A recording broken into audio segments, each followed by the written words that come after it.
Hello everyone, hopefully you're doing okay. It's Tech Talk time, and once again we are recording out on Friday, since it's been more of a standard week instead of a bunch of general stuff going on, so we can just chill and, play a bit of War Thunder, try and get some dailies and specials done, and hopefully look forward to some new information next week. Today we actually got the new event, which was announced because we're recording this on Friday, and it was the Act 3 event, and I knew it was going to be one of those events that people were like, meh, it's okay, it's a Yak 3. Like, do we need another Yak 3? But at the same time, like, it's not a bad event, but it's just not going to be that interesting, because you have obviously the Yak 3 already. That's right there. You have like the Act 3T, which is here, the Act 3U, which is here, the Act 3P, and the Act 9P. So like you already have a ton of these things. You even have a premium Yak 3 in this tech tree. So it's just going to be a copy of that, and that's it. So it was never going to be that thing which, people were super interested in. But it's there, and it's something to get. The PLZ 83 event's still going, so people can enjoy that one. But yeah, it's been a pretty boring week in War Thunder. There really hasn't been a lot going on. Not a ton of change logs, not a ton of really anything. So the good thing about that is it means that I can explore some new stuff, and ended up streaming a lot, spading a lot of vehicles, and will continue to do so going into the weekend.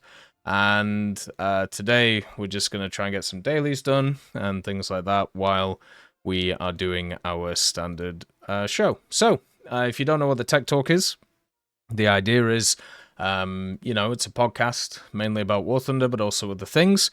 You leave your comments in the comment section of the video, and we go through them in the next week. It's worked really well so far, and I've been enjoying it quite a lot, so it's nice to look forward to on a Friday. So let's have a look at last week's and see what we have access to, which is this one. We have Bagel Master. I generally feel that the only bad thing they did with the Pantsir is not give other nations an equivalent. I hate CAS so much, and each nation having systems that punish CAS players for being mindless is more than welcome for me. I get that. I think that's fair. The problem I have with the Pantsir, because a lot of people poke at it and talk about how it's really good, and it is. It's, if you compare it to a lot of other AAs, like the fact that the Florakrad and the Pantsir are the same BR, it's just ludicrous, right? It's just insane, because it is a step above. It's better in every single way than the Florakrad.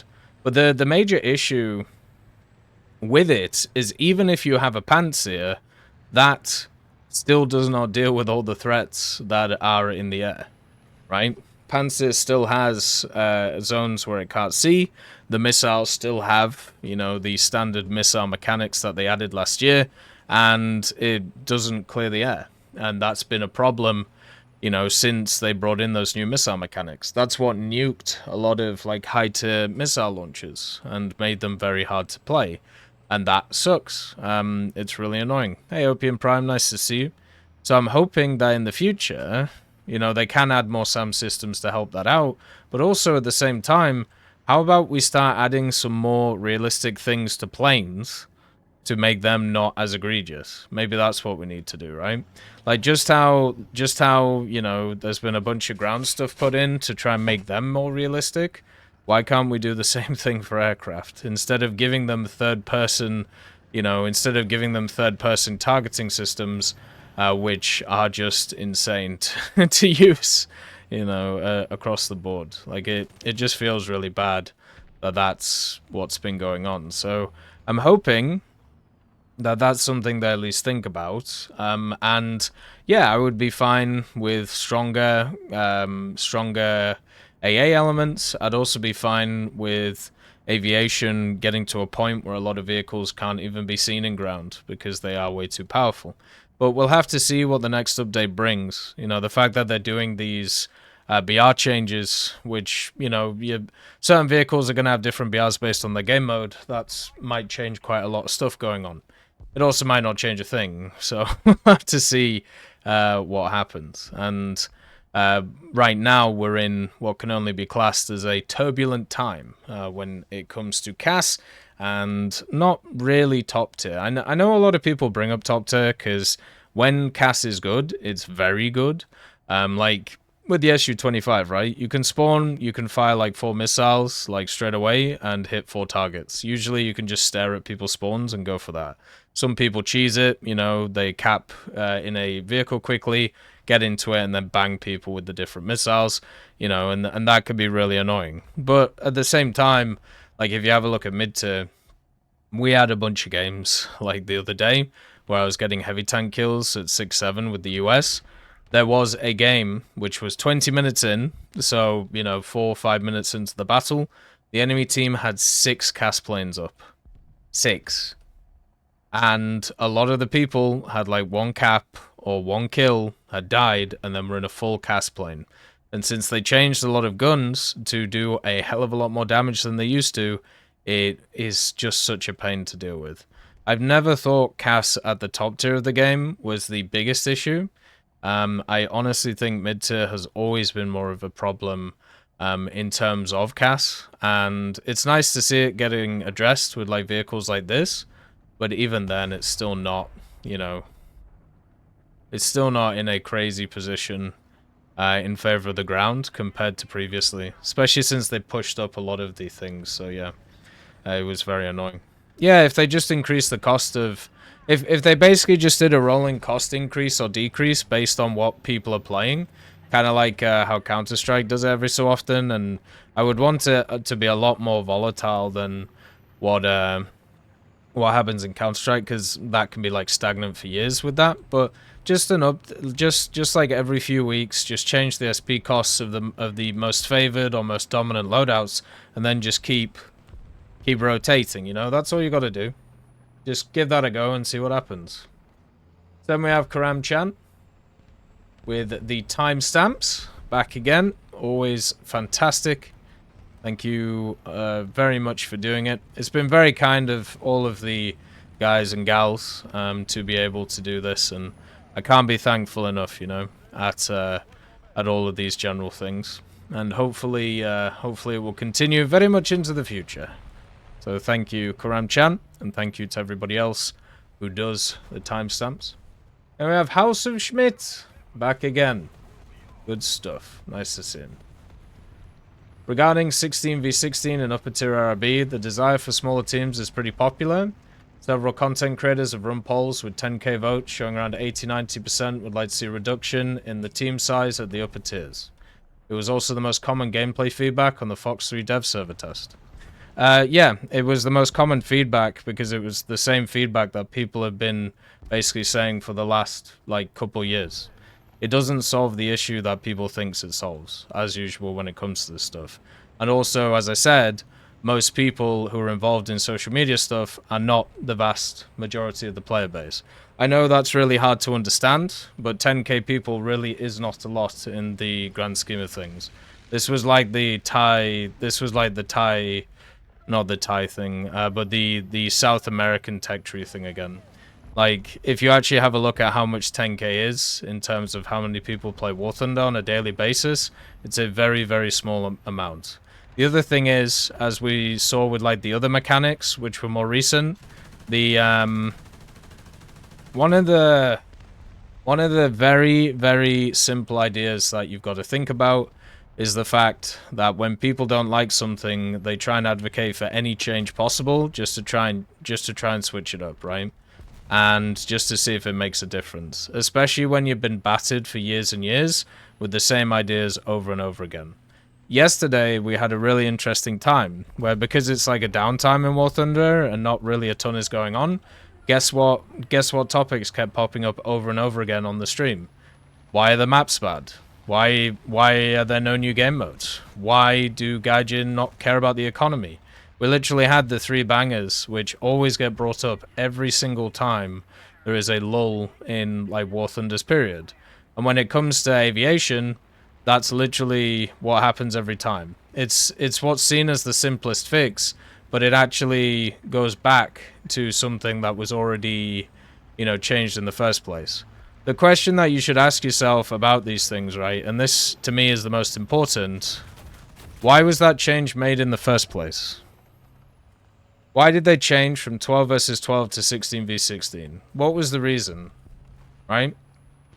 And if you push teams back to 12 versus 12, which, you know, to be honest, I don't really have a dog in the fight with it, right? But let's say that you do it, okay? Then what does that...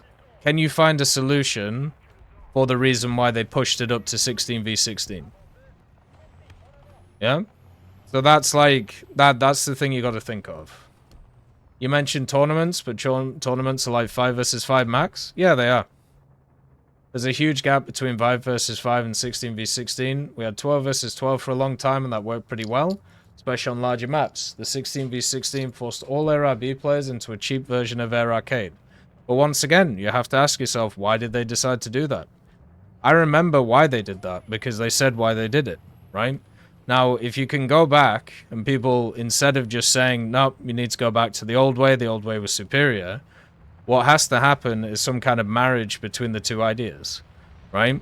So, it's very easy to turn around and just go, no, we just want the old system, nothing else matters, right? But you have to marry the two things. What were they trying to solve with the 16 v 16 compared to the 12 versus 12, right?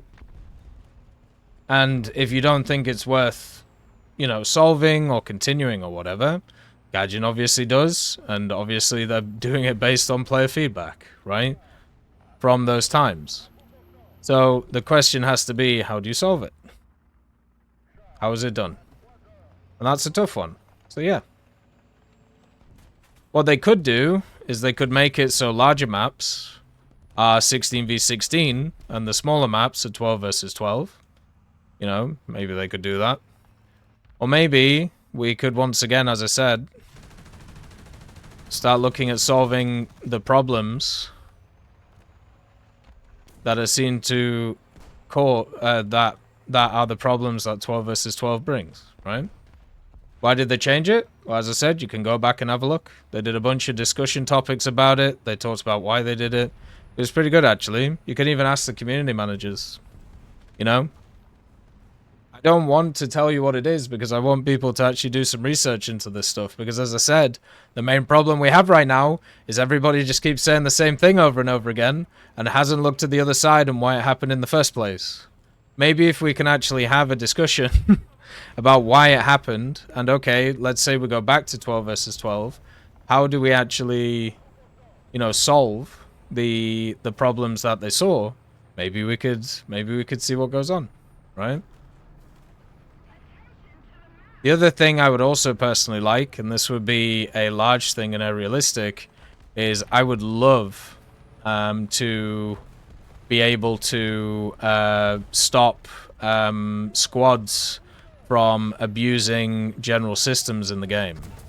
So if they could make it so squads were not allowed to stack on one side and not the other, so basically bring the same matchmaking that we have in every other game mode to a realistic and also simulator, then we can maybe start having discussions about that stuff, right?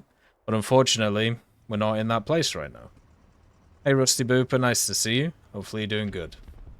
I don't understand why we can't have gameplay variety, like 16 v 16 remain for Air Arcade. It works well in arcade, but for upper tier RRB, 16 v 16 is ridiculous. Sure, why not? Like, change it back and see what happens. But I can honestly tell you, changing it will not solve what you want it to solve, right? And that's the big issue with this whole thing. Because the problem that is seen with 16 v 16 is there's too much action going on and you can't react to everything going on, right? Because bees are on the honeypot. The way you actually fix this, right, is you fix it through change of playstyle. But change of playstyle is not something that generally high-tier players do. They just do the same thing over and over and over again because they get stuck in a rut and want to follow the metas, right? But you can actually play around it. I know it seems a bit odd, but you can. The major issue you're going to run into is trying to get other people to play around it as well. And that's the hard bit, right? But yeah. So, once again, let's have a discussion about it. But the first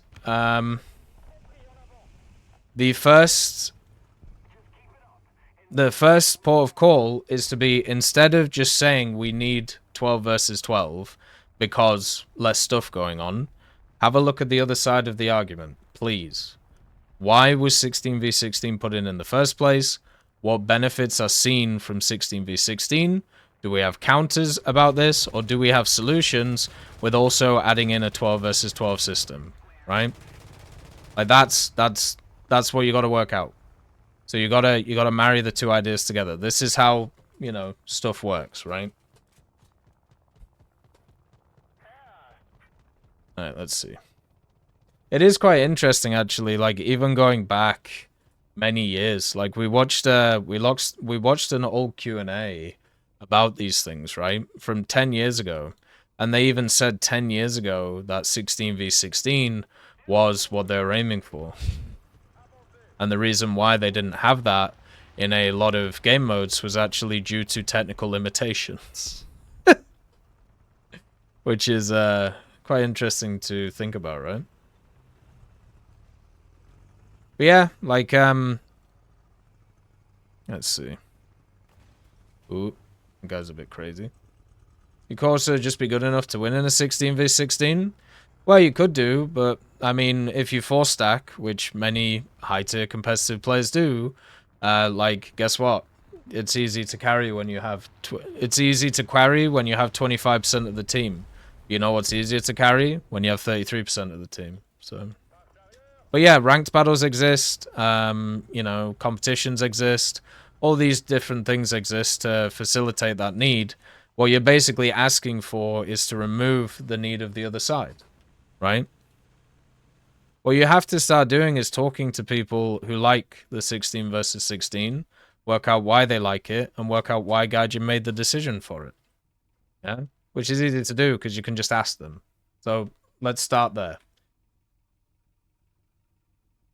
Then we have Jerry. I once heard that somebody in artillery... Someone say that artillery in War Thunder used to be an actual target on the map that you could destroy with a plane and temporarily disable the enemy's artillery. Do you know if that's true? It would be cool if it was like that today. No, that's just a lie. I know Gaijin talked about an idea like that, but there was only a few maps that were even kind of like that, but not really. There was a map, like, when Kursk first came out, right? Which was a pretty early on map.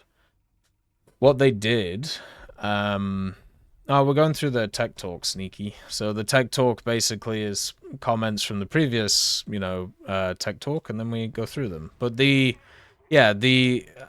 you have a look at something like Kursk, if you have a look at like the early videos of Kursk, the idea was you were a part of the machine that was going around. So there was like a tank battle on the western side of it, and then each side even had like these AA batteries, which basically would shoot at aircraft coming in. So it was actually a way of dealing with the CAS problem. The problem was, once again, the same issue that War Thunder has always had. The AI in War Thunder is just not good enough to be able to actually fill the void of what a player is, and is highly abusable. And then the other thing is, because you usually die in one shot in War Thunder, it's not really fun just getting bonked by somebody from across the map who isn't even a real player, right? So yeah, there was definitely chats of making artillery and stuff more realistic, but no, there was never a time where when artillery was in it, I don't even think in CBT, where it was like a physical thing on the map that you could destroy. And I wish personally, as I said, I wish artillery was a bit less lethal, but I don't think they should do something like that, because the moment you start adding stuff like that in, you know exactly what happens, right? Somebody spawns in a vehicle super quick, and then what they do is they just bum rush that area, and then you have just lost a mechanic, which, you know, you've researched for and gone for that. So it's just not going to work very well. So for me, I feel like that would be bad. Like it probably wouldn't work very well. But yeah, it really depends, I suppose, on who you ask. Some people would like stuff like that. Also about the Leopard 2A4 turret on the M48 hull, the turret was fully functional and not just for transport. The point of the tank was to see if old M48 hulls could be reused and put back into service. Pretty much the same idea as the M60 with the Abrams turret.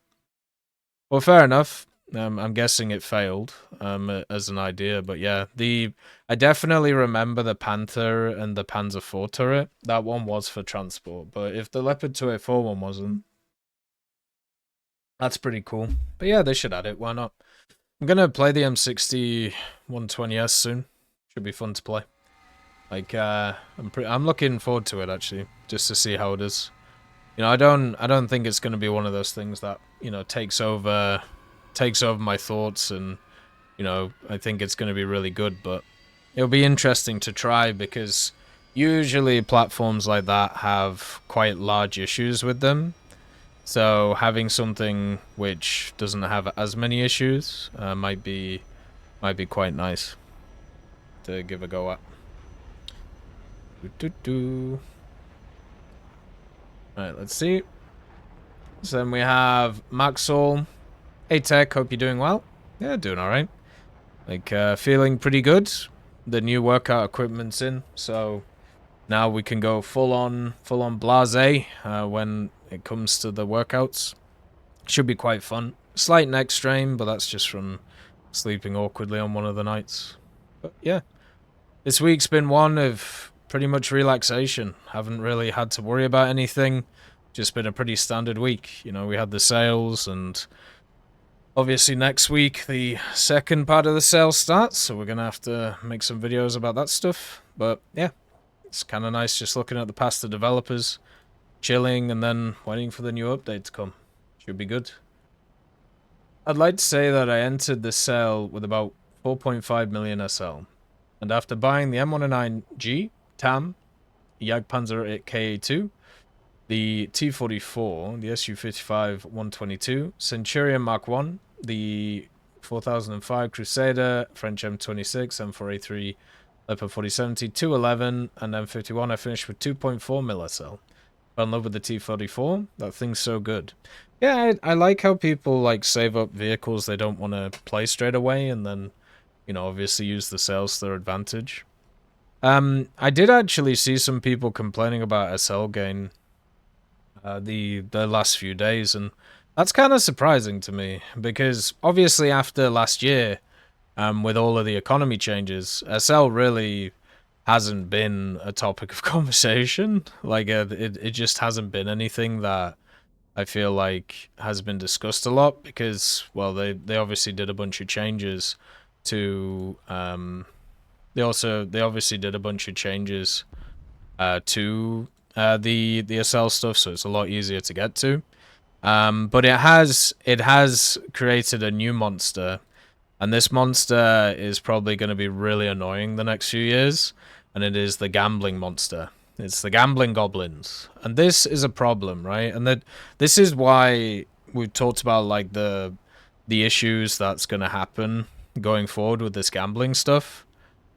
If the economy, well, right, so let's say you have a system, like you have a economy or anything which is based around a level of chance.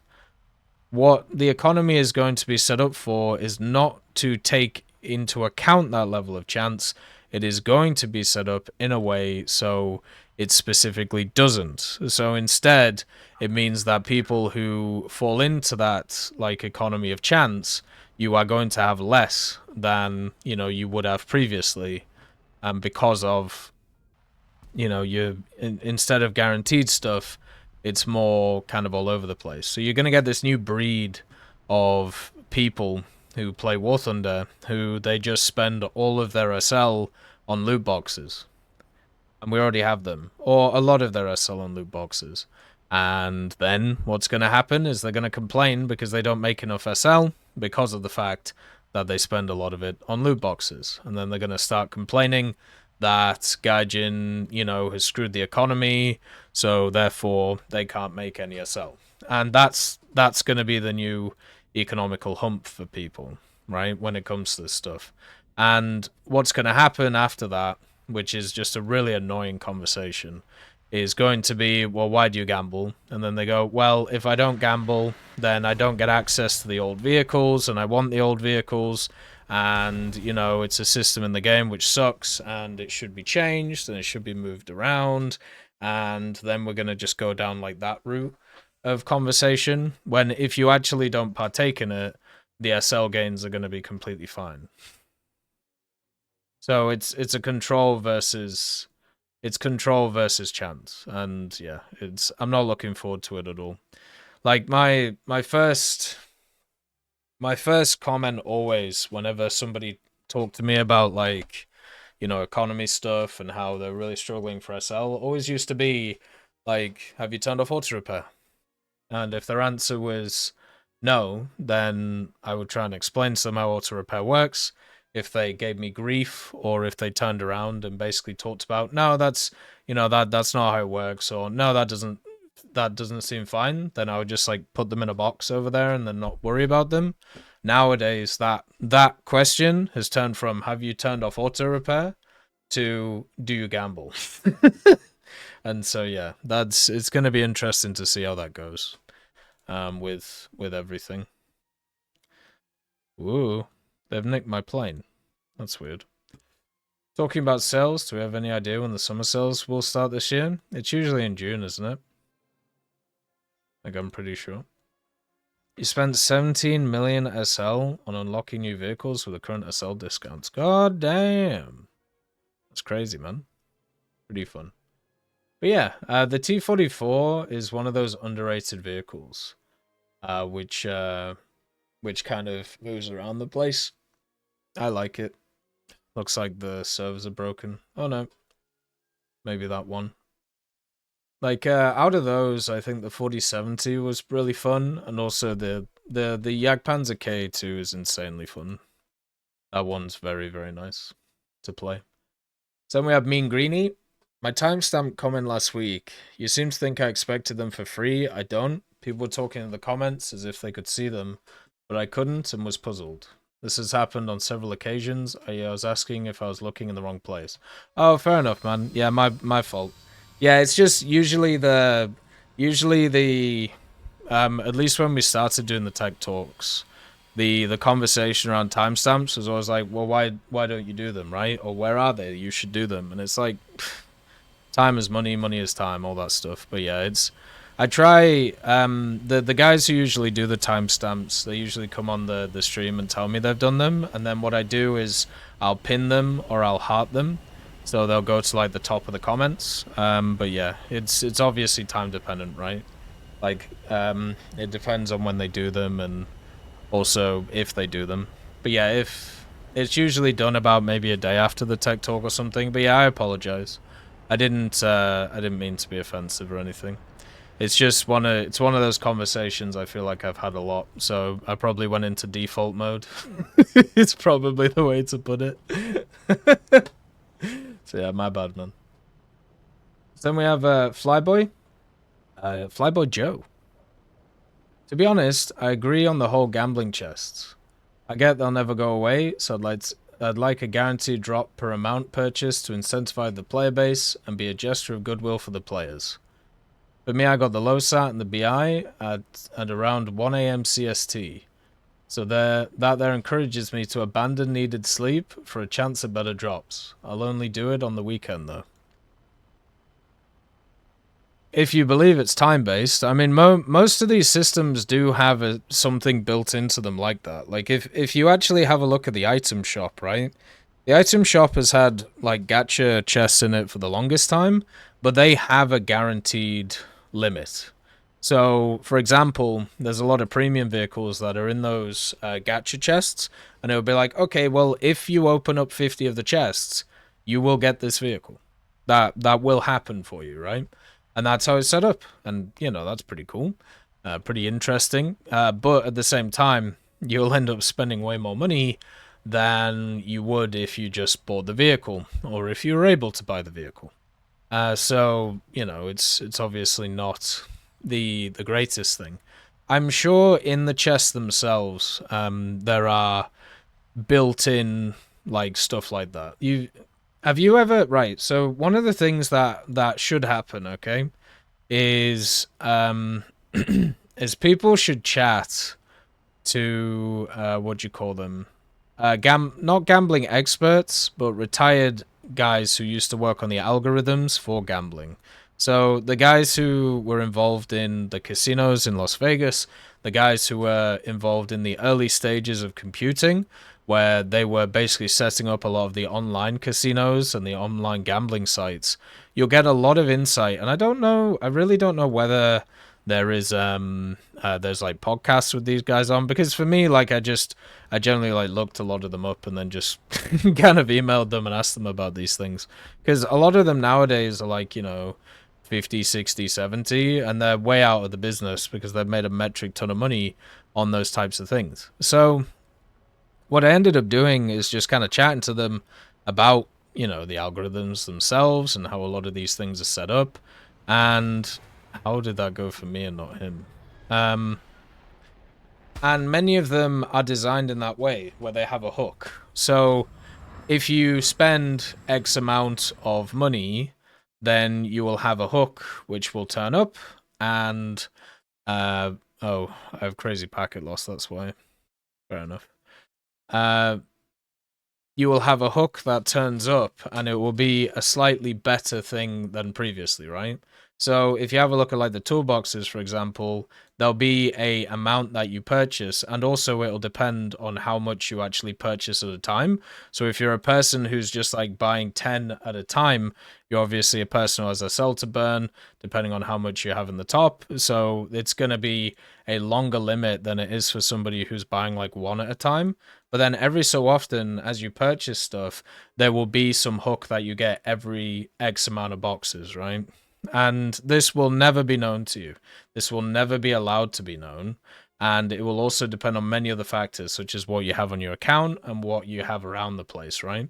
So, like, you can just keep clicking this button over and over again, and eventually you'll get a prize which is, you know, slightly better than what you've seen previously. And for me, since I have most of the stuff in the game, it's never really going to give me anything useful, and it's just going to bleed me of SL while giving me like a little bit back of just random stuff, right? So, but if I keep clicking this, eventually there will be some kind of hook there, whether it be like a decal, whether it be like, you know, a certain amount of SL so I can gamble again, whether it be like a vehicle or something, and it will just keep going, right? And that's what they're kind of searching for. They're searching for somebody to like hook into it from that. So it probably might be time based, it probably might be something else based, but it will be based on something, right? And that's the idea. But for me, because as I said, I don't gamble a lot, and at the same time I pretty much have everything, there isn't going to be that hook for a long time until I get through, like, you know, millions and millions of SL. And that algorithm right there are people who are specifically paid to come up with the most efficient algorithm to keep people gambling and to keep people going, right? And these people are employed by companies to make stuff like that happen. And they're disgusting people, and, you know, they will probably end up going to hell, or they will probably end up not being able to sleep at night, because their whole job is to basically con people out of money. Like that's literally their job, right? Like, so yeah, it just sucks at the end of the day. And if they gave a guaranteed drop of things, I mean, yeah, that would be kind of nice. I think they've done that in the past with certain things, but as I said, with the item shop, they do have that. But in I think they tried it with the GE boxes, didn't they? Like back in the day, I think they did it with the GE boxes, where there was like, if you open up so many, you'll get access to stuff, right? Like something like that. But yeah, it's how all this stuff works. If there isn't a hook, and it could be time dependent, it could be anything dependent, then people stop doing it. So, yeah, just there is.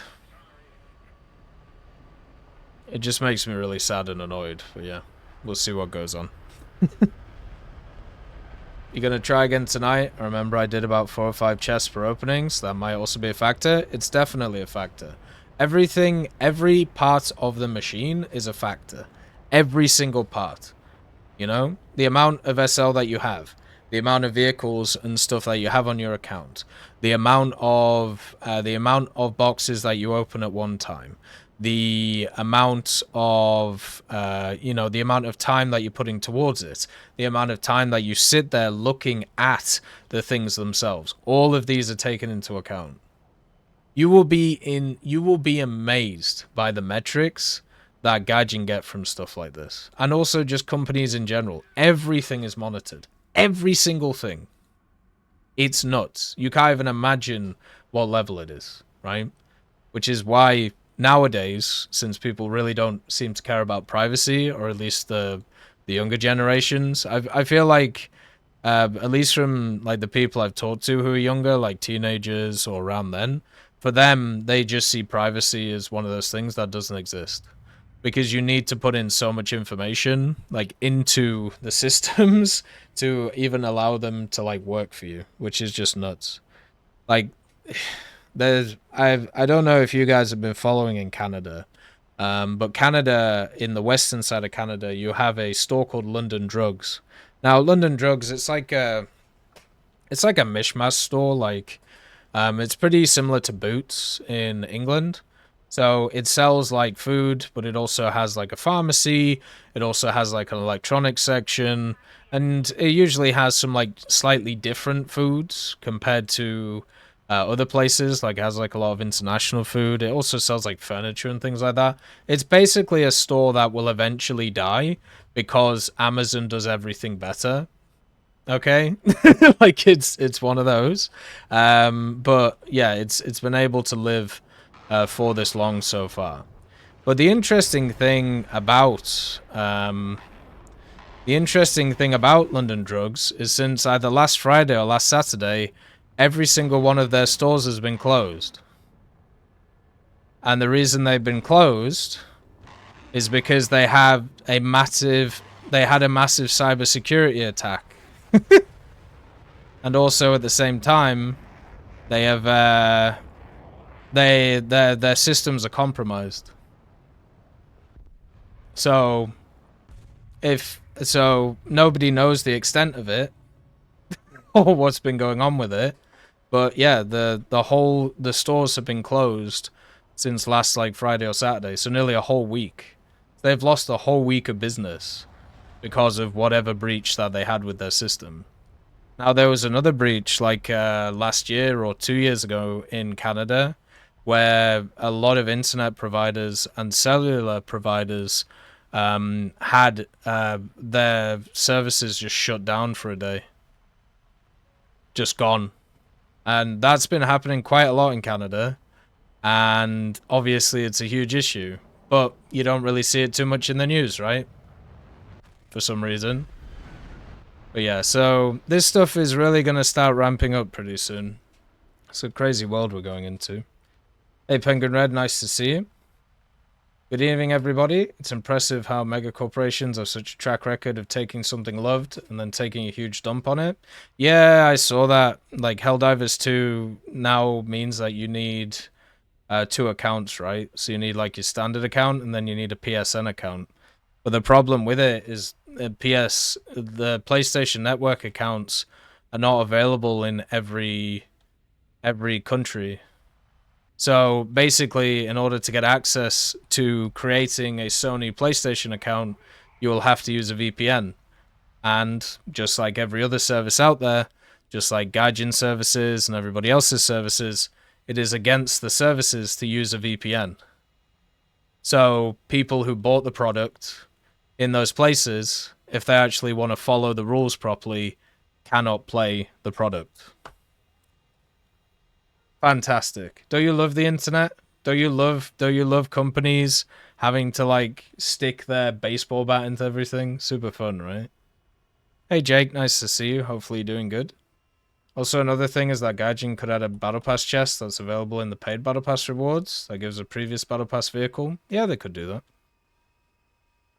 Yeah, it gives like a random one, right? Yeah, the PlayStation Network is not available in a lot of places. Even like creating an account, which is nuts to me, but you know, it's just how it goes. Yeah, I've advocated for ways of getting all battle pass vehicles previously. I like the idea of taking the workshop system and adding it into the battle pass or into similar things. So you like get a blueprint and then you can make the parts for a vehicle through challenges over time. I think that'll be pretty fun. So we have landed creator. Hi Tech, hello. I was wondering what your opinions are on the donkey vehicle, the Avery, and having an optical rangefinder. I remember seeing that the Sturm Tiger having one while the Avery didn't have one, with the comparison being that they have similar velocity of the projectiles. Player skill issue or snail bias, call it. Thanks again, love the content. That's all good. I think it's down to, isn't it down to what the vehicle had in the first place?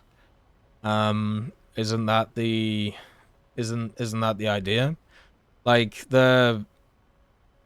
so if it had like a proper rangefinder, then they would give it access to it, right? But obviously it depends on what it had in real life. Like I would be fine with giving something like the an Avery a rangefinder. Like the vehicle itself can be pretty funny when using stuff like a rangefinder. But yeah, it's got a super low velocity on it. But yeah, I think I'd be fine with it. There wouldn't be any issues with it, in my opinion. It's not as if it's gonna make the vehicle overpowered or whatever. Like I played it more recently to research out the Fox, just to get it done real quick because I had everything else spaded. And yeah, the velocity on that round is something you really have to think about. Like you really have to sort out. So yeah, it's a little bit rough. But I'd go for it. Like if you can show in real life that, you know, there was something which was either similar to it or it had a system like it, why not? Let's get it going. Why not? Well, Sony have done a bunch of this stuff over time. Like they're hyper protective of, well, they're hyper protective of their brand and also wanting to get people's information, which is the whole point of why they're doing this. Once again, information is king, especially personal information. Then we have Kilda. Historical matchmaking, here's an idea. BBV 301 will go from 23 to 90 because it was built in 1962. Yeah, it's crazy, right? Or stuff like the some of the Chinese jets at high tier. Most of them are 30 years after the vehicles that they face. Then, you know, you have a lot of the Swedish tree, the PVKVs, the all of those guys are just all over the place. Like even stuff like the F104 or the biggest one was the F111. Like that one's crazy when you have a look at when it was first flown compared to what it has now. It's yeah, the historical, luckily the historical matchmaking argument has gone out the window, and it should have it I'm happy that nowadays, in 11 years on, by the way, 11 years on from when a lot of these topics were first brought up, I'm very happy with the fact that we can finally understand that these ideas were very poor to start with. And as somebody who has taken a lot of flack over the years, basically saying how silly a lot of these ideas are, it brings me great joy that we are in a situation where I can kind of like sit back and go, finally, we can like put all of this stupid stuff to bed, you know, and that makes me happy. It makes me happy that whenever somebody brings up the idea, it is met with ridicule instead of met with even a serious conversation, because it does not and should not even merit a serious conversation, because all you have to do is bring up 3 or 4 examples and there's nothing you can do, and then people start talking about like limits to it and then how they could sort it out, so therefore it had access to different stuff, and yeah, it's and basically you end up with the same matchmaking system that they have now. So Hey Malha, nice to see you. Yeah, of course. You can always boot it up and see how it is. There's a few events going on right now and a few different stuff. I'd give it a go. So yeah, it's nice. It's nice that there's a lot of conversations that, as I said, we could just put to bed. And of course, there's always going to be people who come back and just say the same stuff over and over again, which is something that we've seen recently, because of, you know, once again, there's not a ton going on when it comes to War Thunder right now. You know, we're in a bit of a lull state compared to, you know, the changes that come. So yeah. Yeah, sure, Mal. Why not? Give it a go. See what happens. Like I see both of your messages. So, but yeah, why not? Might as well give it a go. What's the worst that can happen? You waste an afternoon? Okay then, that's fine. We've got plenty of afternoons. Then we have Insane Robert. Right, let's go here. Sorry. Gotta focus on shooting this guy. He's fully bomb loaded, so...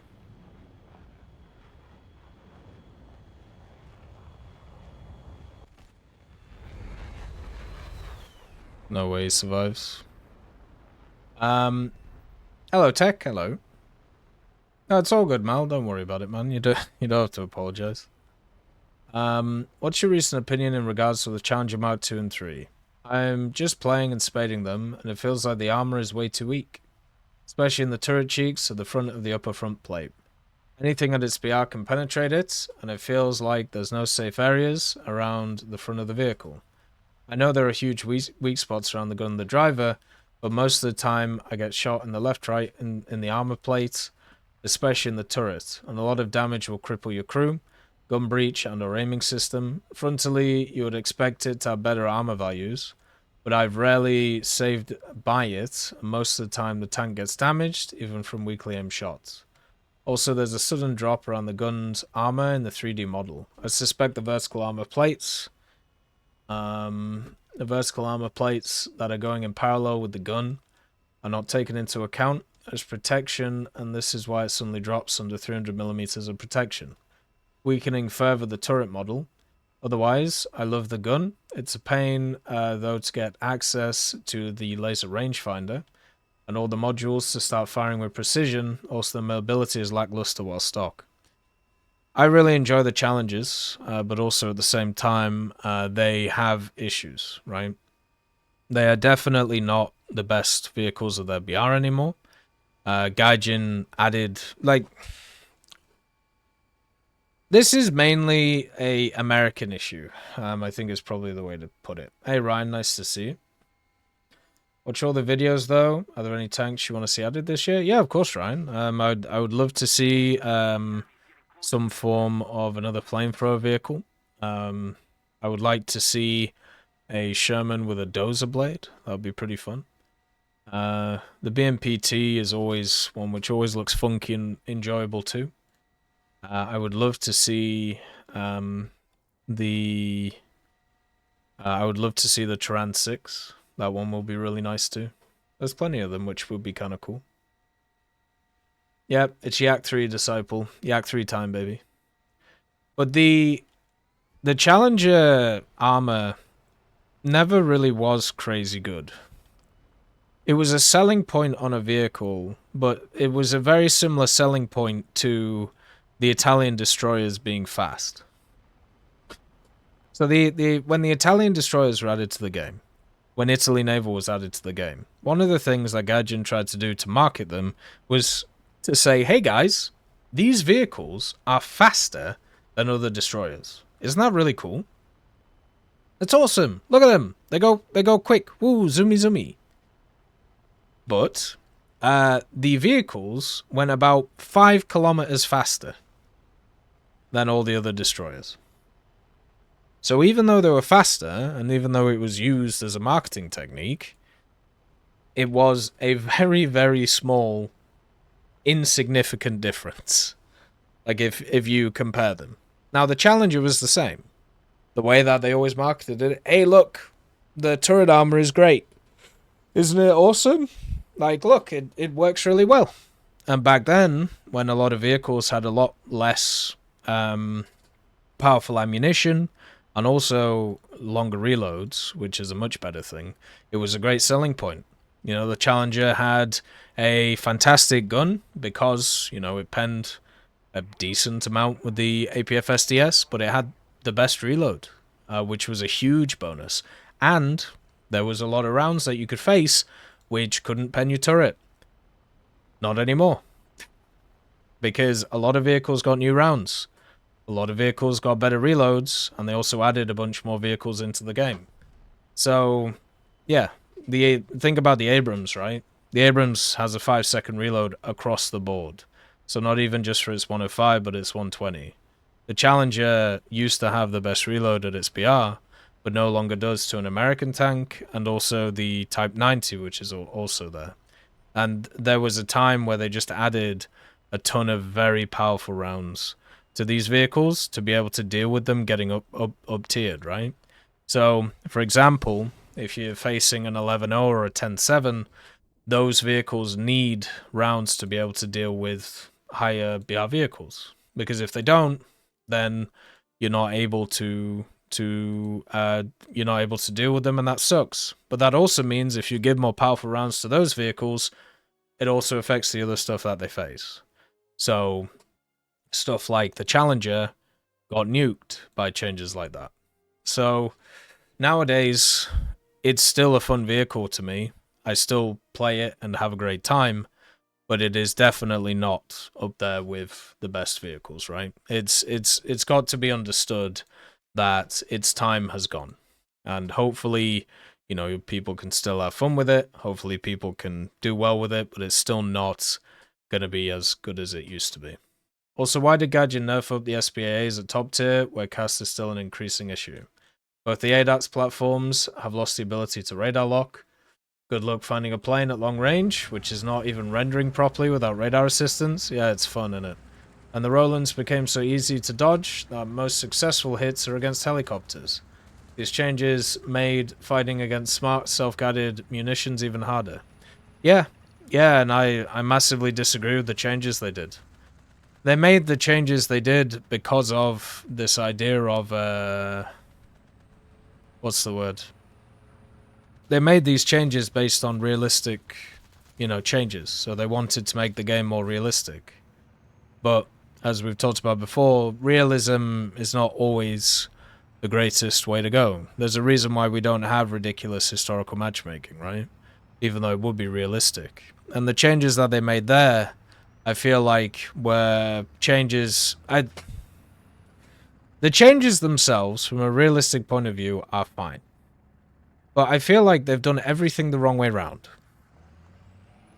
So, for example, bringing in a system where you can have a different BR based on if it's ground, or if it's air, or if it's naval, should have been something that was heavily prioritized before trying to balance AA vehicles, which actually stop the threats that are coming in, right? Or maybe they should have focused on it before adding even crazier munitions to a lot of vehicles, in this idea of just adding more and more and more mechanics and more modifications to these high-tier vehicles. And that is a problem with priority, right? And that is also a problem...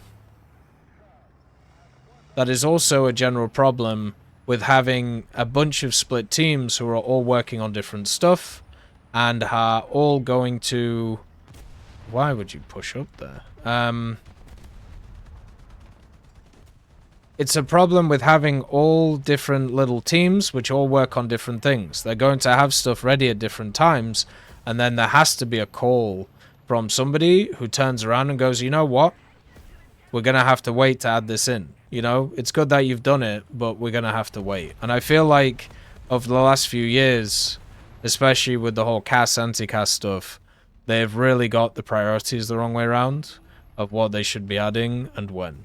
And that's a bit of a problem. And that would fall into this category, right?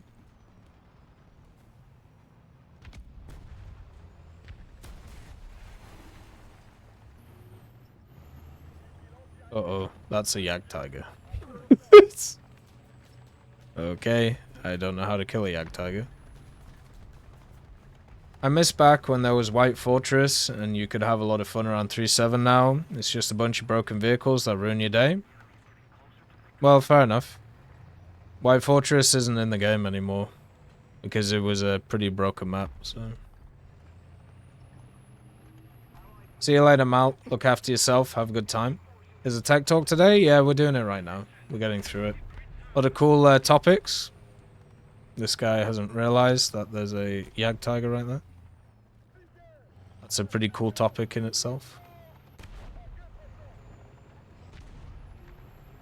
So we have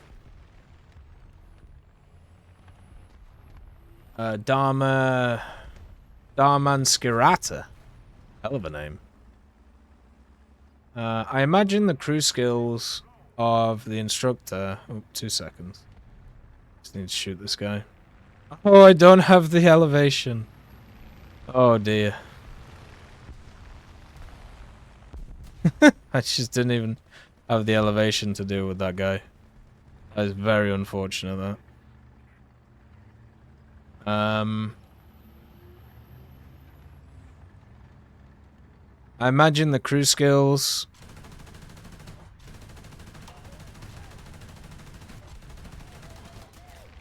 there we go. Dealt with one. There's like 3 more going around. I imagine the crew skills as the skill of the instructor, or what the recruits have to achieve to finish their training. So it's not the crew that gets better, but the expectation of the recruits are increasing. That's a cool way of seeing it. I mean, in the game, it's all about just making them better, right? But yeah, I like that way of actually looking at it. That's kind of cool. I'm a fan of that one.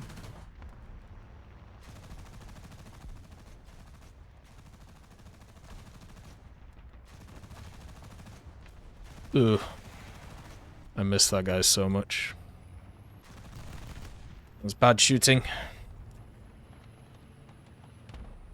It would be interesting to see if they ever actually rejuvenate crew skills. Like I remember World of Tanks tried to redo their crew skills, didn't they? A little bit ago, and they got a lot of backlash for it. But I think the major issue with World of Tanks with that stuff was they got a lot of backlash because of the fact that they made it so much harder to be able to actually get to the higher end of stuff, right? Like that was the big issue with them. And I feel like in War Thunder, like if you have a look at like naval or if you have a look at aviation, the crew skills in general are pretty well done. But in ground, it's a bit of a pain. Incendiaries? Because of how long it takes to grind out the crew skills. Like for me, I've honestly only started getting level 150 crews, and I haven't really been grinding too hard for them. Like I haven't been going crazy on the good old grind. It's just like generally happened over time. But as a person who's like spaded a lot of vehicles, right? And also I've maxed out a ton of tech trees. Like even now, like maxed out a bunch of them. It just seems crazy to me that you have to grind so much in order to get access to what is deemed like a full crew skill. And not even that, like half of a full crew skill. Because you have access to, you know, that, and then if you get the expert or if you get the ace crew, then that doubles your output on your crew skills. It's crazy. I think there definitely has to be some kind of system to improve that. Whether it's like through, you know, pre-existing systems or whether it's a way of, you know, improving those things. It would be nice to see. Because I'm very much aware that most people don't have as much time as I have to be able to play. So they're going to have, you know, a lot harder time getting crew skills compared to what I'm able to. But also at the same time, the difference in grind between the different types of crew skills is insane. Like the air crew skill is so easy to get like sorted, right? Like there are plenty of tech trees that were added where I had the crew skill finished in, I don't know, like maybe a few days. Whereas if you have a look at ground, like you're talking like, I don't know, 6-7 years. Like if you're looking at it. And also the balance between arcade and realistic's just off when it comes to that stuff too. Hey Papa Stalin, nice to see you. Hopefully you're doing good.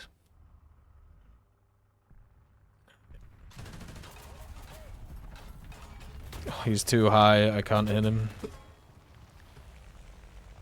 Then we have a driver. Hi Tech.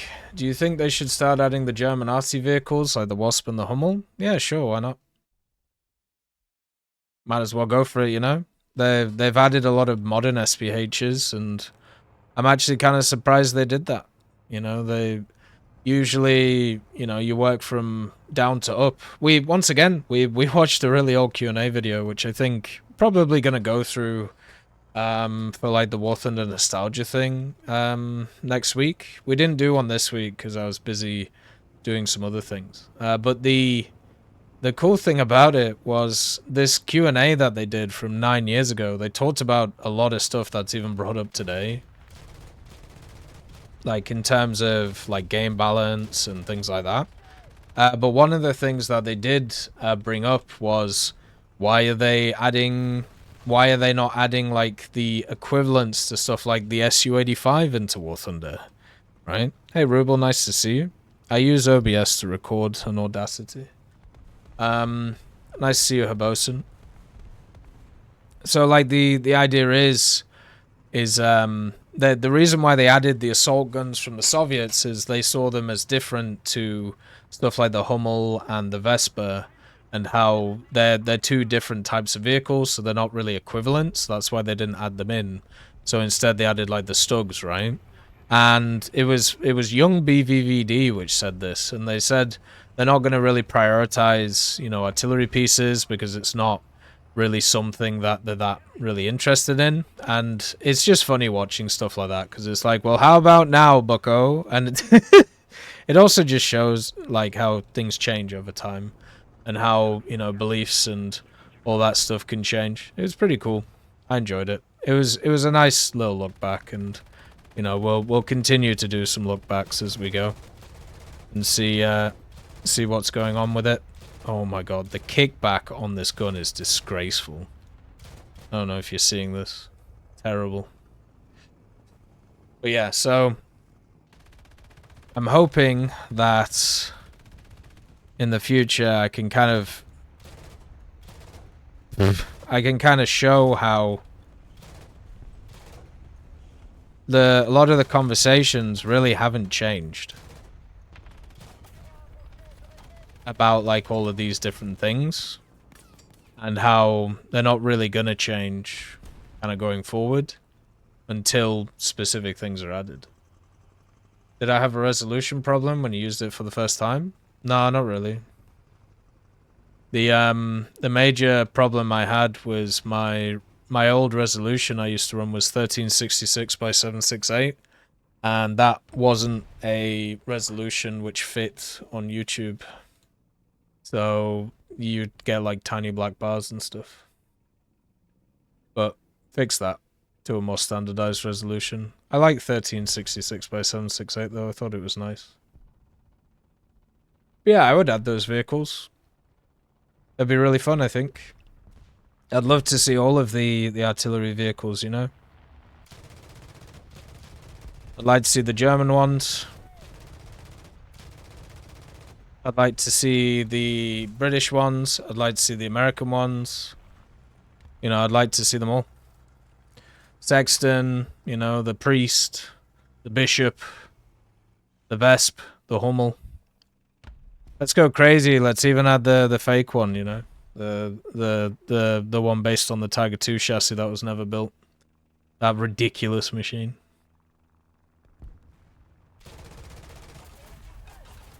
I hit this guy so many times, and it just didn't kill him. Like, I don't know what to do.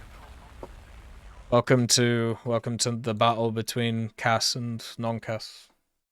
Fun, innit? Kind of annoying.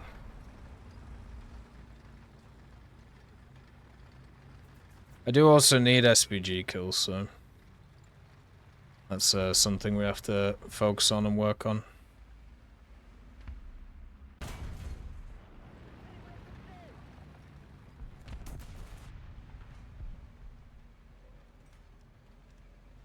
Nice to see that spawn camping is still a thing and can never be fixed. Did he not fire there? Oh, there's two of them.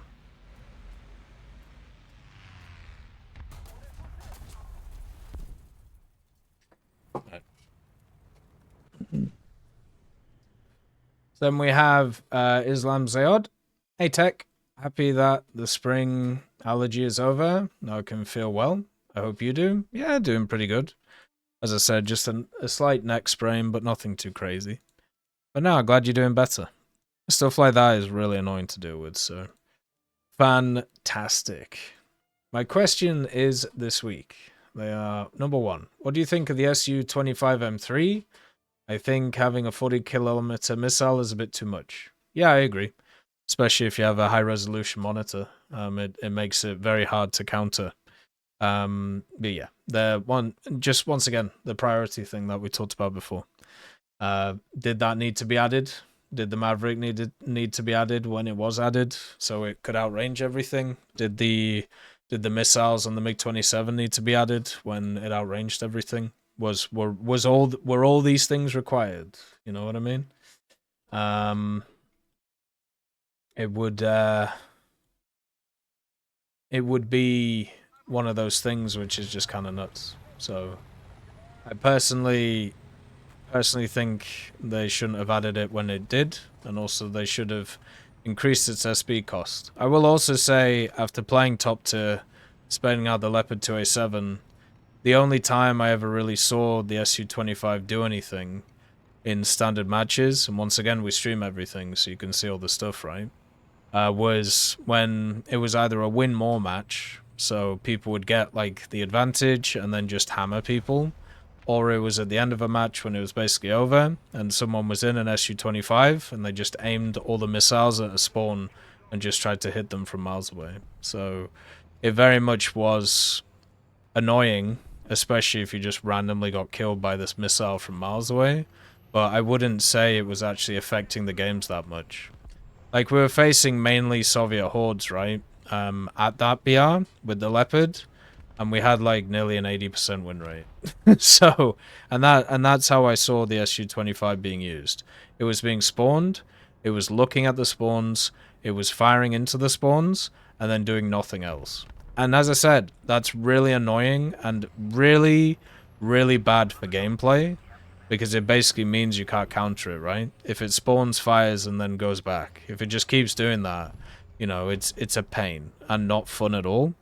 But it also wasn't breaking games. Like, it wasn't... There was only one game which was changed... The fate of it was changed by an Su-25 out of maybe 80 games. So, yeah.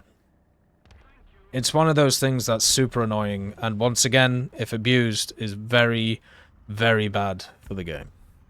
Not fun at all.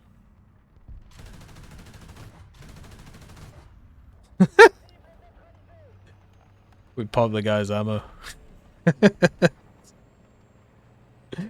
Oh dear. 2, I never get why people don't like grinding the same vehicle. To me, it's like a collection thing. I like having different versions of the same tank, comparing how they look, and they're modeled and different. I find joy in that, and I hope other people do. Gotta catch them all.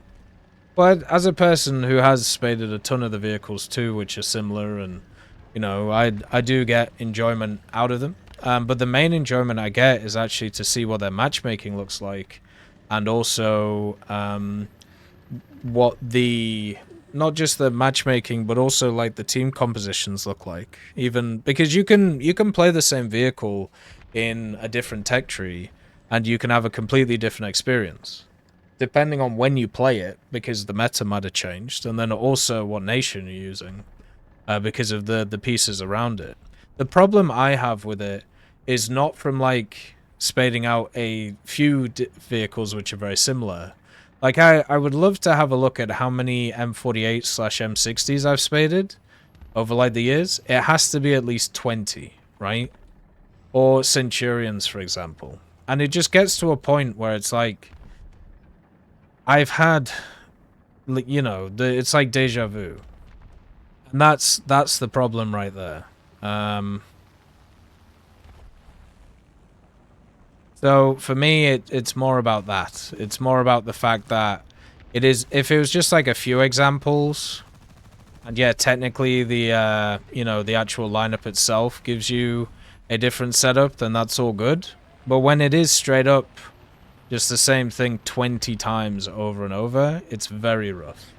Yeah. That's the main thing for me. That's where it gets a little bit egregious. And also, like, when we have these conversations, it's more about the future, right? So one of the things that's going to happen in the future is this stuff is going to ramp up, because it has to. Like, because, you know, you get to a point where there isn't as many unique vehicles that you can add, especially if people want all of these different nations in the game. Turns out a lot of these nations have a very small amount of unique vehicles, and guess what? They used a lot of other vehicles which are already in the game, because those were the ones which were heavily exported. So yeah, it causes a bit of an issue, and we've already seen it with the Hungarian air tree, right? No way. That's ridiculous. The Hungarian air tree is one of those which is a complete copy and paste tree. The only bit that's any different is actually the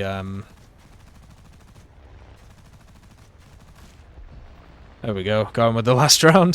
The only bit that's any different is the Gripen, and it really isn't that different, right? So yeah, it's that's the biggest issue with it. Like, have you seen anybody hyped about the Hungarian tree? Like, I'm gonna play through it in this new event, right? Like, that's what I'm gonna target and do. But like, I have not seen a single person reference it ever. Hey Vitman, nice to see you. Like, I'm really happy it's in the game, because it fills some areas that, you know, Italy needed filling in their tech tree. But after it's launched, I just haven't heard anything about it. Like, it's crazy. If a new player was here and asked you if it's worth playing this game without actually playing with premium or premium vehicles, and he says he wants a tier MBT in Russia, what would you say? Or just play the game? I don't know. Like, the way to get that is to play the Russian tech tree, give it a go, see how you feel. I have a playlist of videos which are designed for beginners, so you can watch those and it'll help you out. That's all. Would you leave a negative review on War Thunder or a positive one? Well, obviously a positive one. I've enjoyed it for many years. If I was in a position to leave a negative review, I would stop playing it. Because as a human, I value my time. And if I feel like my time is being wasted on something I'm not enjoying, I'm gonna not do that thing. You know. Honestly, Hungary really is just copy-paste. They added it because of a Hungarian company and now it's a Russian one. No. Gaijin started off as a Russian company. They still are technically a Russian company, or at least led by Russians, but the company is just like every other company nowadays. It's an international company. They added it to beef out the Italian aviation and ground tech trees. They've said that many times. They said it when Italy was added, that they would have to do it because Italy had gaps. And now this is where we're at. And I think it's very positive. It's got nothing to do with them being a Hungarian company. Since they're not, so...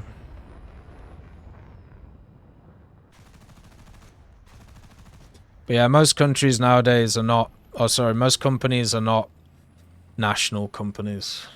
So, hey, Monet, nice to see you. Then we have Paul D.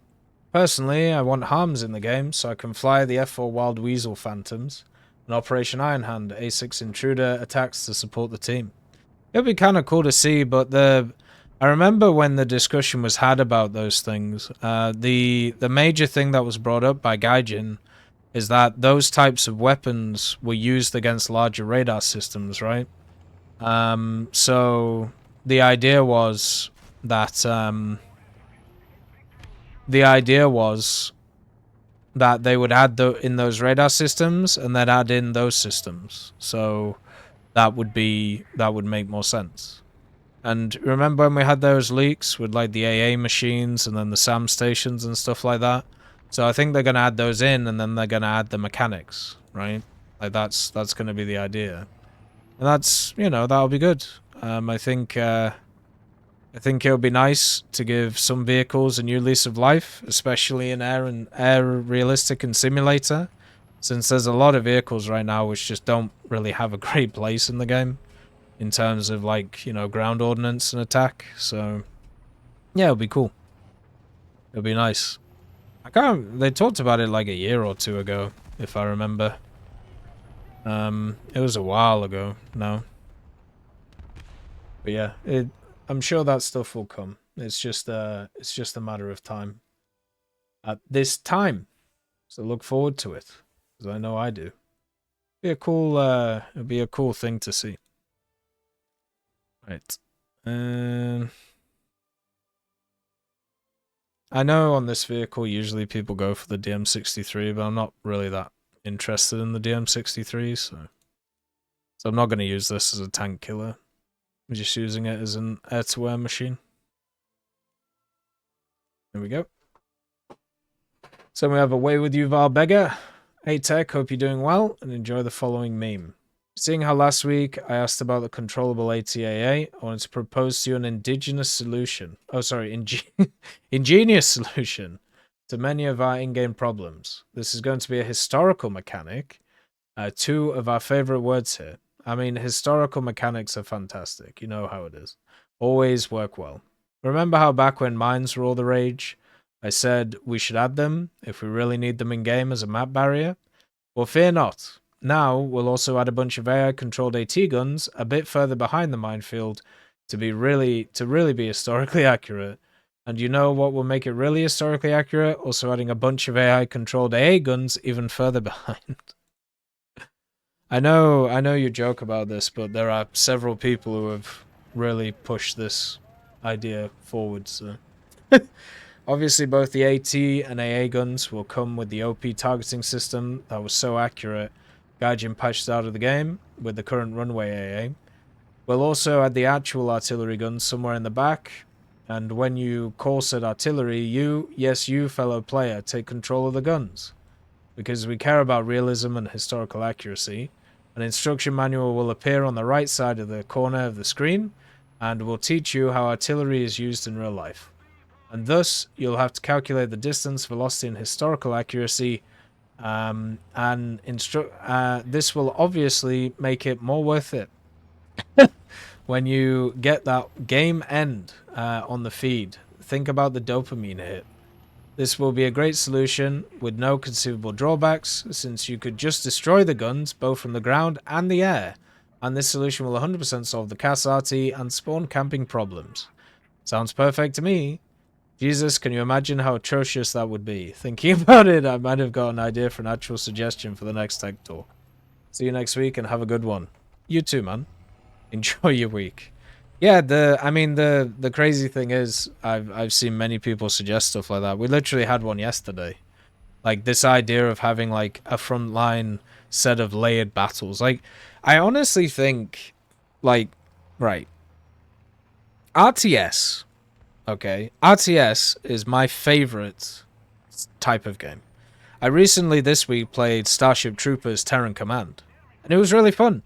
I had an awesome time playing it. It was really enjoyable, and you know I'm looking forward to playing the DLC, which also should be really fun. Okay, And I don't know when I'm going to do it, but I'm looking forward to it. It'll be great. If you added stuff from that game into War Thunder, it wouldn't work. And if you added a lot of RTS elements, which is basically all of the stuff that people bring up, by the way, like, you know, with a lot of the Hoi 4 stuff, with a lot of the Command Company of Heroes stuff, Men of War stuff, like, if you added all of this stuff in, it's not going to work. But for some reason, people have this idea that it is because they see it from a single player perspective, right? The single player perspective is one of those crucifying things to people's way of viewing these things, because everybody sees themselves as like the commander with everything going on who has these types of ideas. And that's because in an RTS you are the commander and you are able to move everything and you are able to have a very positive, you know, setup. Everything is in your hands. But imagine if you added to that RTS point like 15 other players on your team. Or if you added, you know, 16 people against you. And they're not going to play like an AI. They're not just going to go to specific areas. They're not just going to have specific units. They are going to adapt and they're going to do different things as they go around. That idea is why stuff like this doesn't work. Because there are way too many variables and you cannot control any of them. Because you cannot mind control people. Whereas you can mind control AIs. Like when it comes to games. So it's a very different world. And I feel like when we ever have these types of discussions, the first thing that should always be brought up, right, is the idea of how are you going to force people to play in those specific ways so you get the outcomes that you want from this? How are you going to get rid of the human element of what is that? And the answer is, right? I believe I missed that guy. The answer is you can't, which is why it's not done ever in games. And whenever it's been tried in games, what happens is one side dominates, right, the vast majority of the area, and then eventually when people just give up playing, it dies. See a lot of games which have done this in the past, okay? So yeah, it's just it's one of those things that is a occurring dream of many people who really, let's be honest, should just go play RTSs, and you'll have such a much better time, right? As a person who really enjoys RTSs, you'll have a wonderful time playing RTSs. It'll be fantastic. I don't know if I could pen him or not. Like you will there are always like bundles that they do with RTSs, and they do all of these like different things with RTSs which are super enjoyable to play, right? As I said, like Starship Troopers Terran Command. You know, 12 hours on the main campaign for me. It's like 30% discount right now. They even did like, remember the sale they did for the Command & Conquer games? Like, you could pick up like all the Command & Conquer games for like, what was it, like $10 recently? Just go play those. You'll have a fantastic time. You'll love it. Because that's where those ideas lead, right? So just go do them. And play the single player stuff. And then what I want you to do, right? And this is the key part here, is go play the multiplayer of those games. Okay? And realize that that is one commander versus one commander. Right? Now imagine if there was 15 others on each team too. And all the crazy stuff that would happen and what mess it would create. And then we can start discussing about this idea of, you know, you basically, like everybody else being a pawn on a battlefield and you being able to control everything, right? So it's just how it goes. Yeah, I think a lot of people, especially younger people who weren't around in gaming when like the RTS like genre was like the largest out of all of them, could really benefit from playing a lot of those games. Because most of them nowadays still work, by the way. Like they're still like fully compatible or whatever. Some of them don't, and I've been trying my best to try and get them to work. and it's a bit of a pain to try and get them to work, I will agree, but a lot of them are still good, so... Like, people will really benefit from it, like, in a huge way. It'll be really positive for them. Alright, so then we have Combo Breaker. Did they ever say anything about adding World War I planes? Probably. Like, I mean, they probably did a long time ago, but I don't remember it, if I'm honest. But my guess is with all the millions of Q&As they've had, and we're gonna start going over some of the like older Q&As that they've done, just so like, you know, you guys can see some of their explanations of things, or even just sometimes some of the things that have changed for them, and maybe there'll be a tidbit in there. The problem I've always thought with World War I planes is how do you add it and make them actually interesting or fun now that we have already a base layer of planes in the game. So how do you add technically 0 BR planes? Because old veteran players, like some of them I'm sure will play them and play around with them, but a lot of people won't. They'll just leave them there. And then also you are now saying to people who start playing the game at this point, this is the new start. And that means the planes are weaker and they'll get beaten up by a lot of planes that are around. So it's a big investment from a company which could also torpedo the game. And the other thing is it might not torpedo the game, but what it will do is it'll make it harder for people to get into it. And also, it's not as if you can sell like really expensive vehicles to fund the development of it. It's a risk that you have to take as a company. Now, what I've said in the past is, and I think this is the area of the game that really hasn't been changed for like 10, 11 years. They could start doing little expansions. You know how they had like the Pacific campaign? Like the 2 Pacific campaigns they did. Imagine having like a bundle of missions together. You know, they've obviously been trying to work on parts of that, like whether it's like a World War mode type of mission, not a PvP one, but a PvE one. And then also, you know, using the AI that they created or, you know, have been testing over the years in like different little events that they've been doing. Take those 2, marry them together, create like a set of missions around a dynamic campaign, which is based around a PvE World War mode. And then at the end of it, you know, well, you have to buy to get it.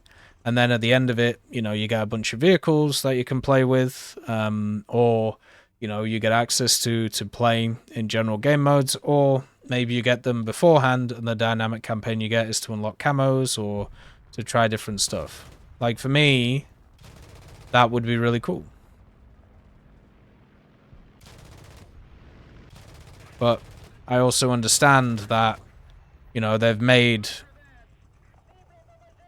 decisions in the past to not worry as much about that stuff because they decided to go the multiplayer route, and it's obviously paid off quite a lot for them. So, but yeah, it'll be cool.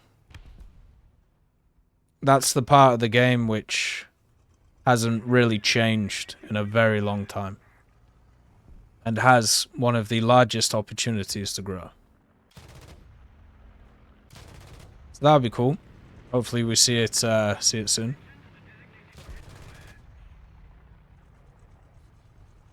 But who knows? Anything is indeed possible.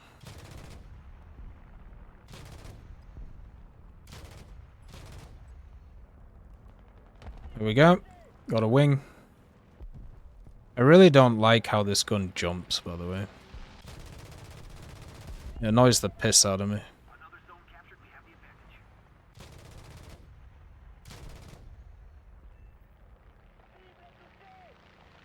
There's so many planes as well. Jesus. That was the guy I crit before.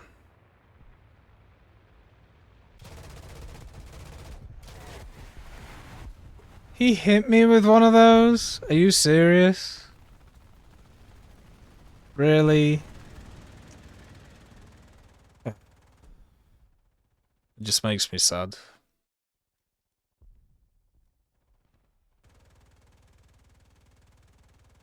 Do you plan on 1080 or higher res monitors? Right now, I play on a 2K monitor, and I downscale for the stream, but I'm playing on a 1440p monitor. Then we have Big Mac. Hello, Tech. Do you think we'll get any new larger bombers? Jet bombers? Sure. Don't know when, but sure. I think a lot of the... If you have a lot... One of the problems with jet bombers that we had in the past was the simple fact that whenever they added them, you couldn't kill them because they were too fast and they could get to all their bases and then go home, and yeah, there was nothing you could do. For example, when the Canberra was added, when the B-57 was added, and also at the same time when other vehicles were added, there was nothing you could do. So nowadays, I don't think that's as much of a case. I think in general, it's in a much better position where you can add in these bombers and they'll just get hammered. So therefore, you can actually balance them properly, which is good, you know, because that's what you want.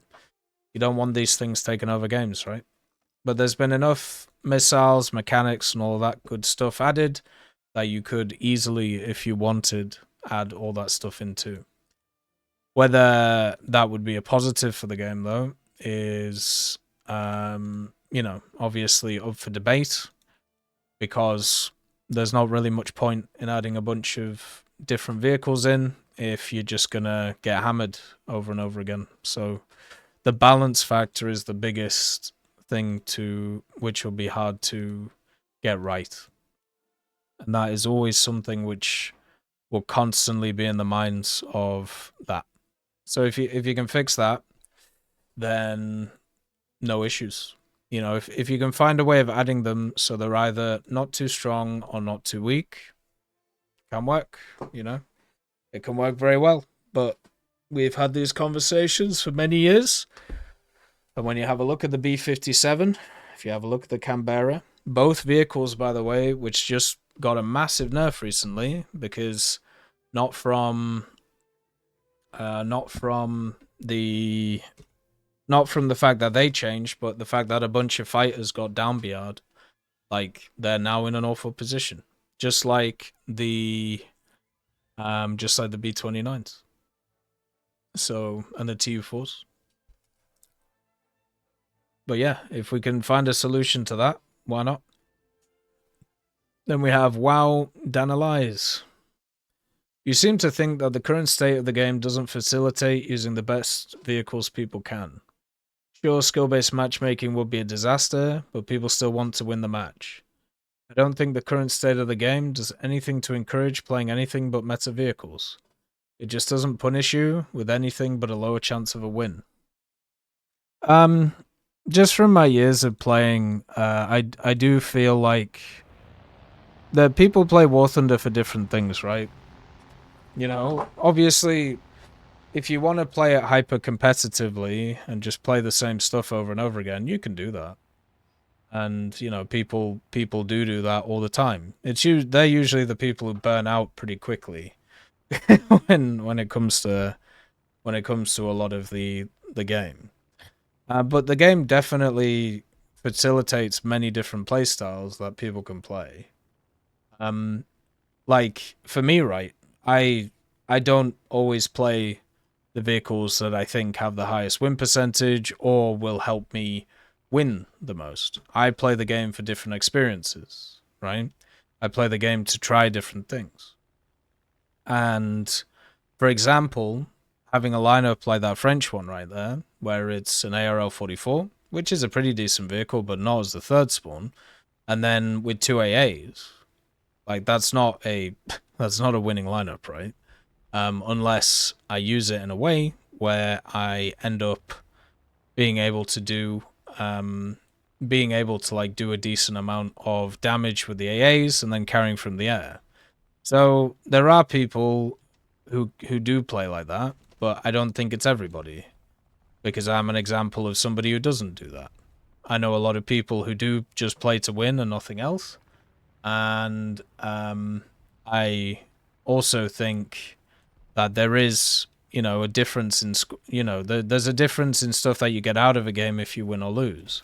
But I think the actual, if I think about how people see other games, like whether it's like Counter-Strike with like their ranking system, the way that they have, or League of Legends with their MMR system, or Dota, or any other game that has or is more designed around ranked stuff, I think War Thunder facilitates way more different, ways of playing.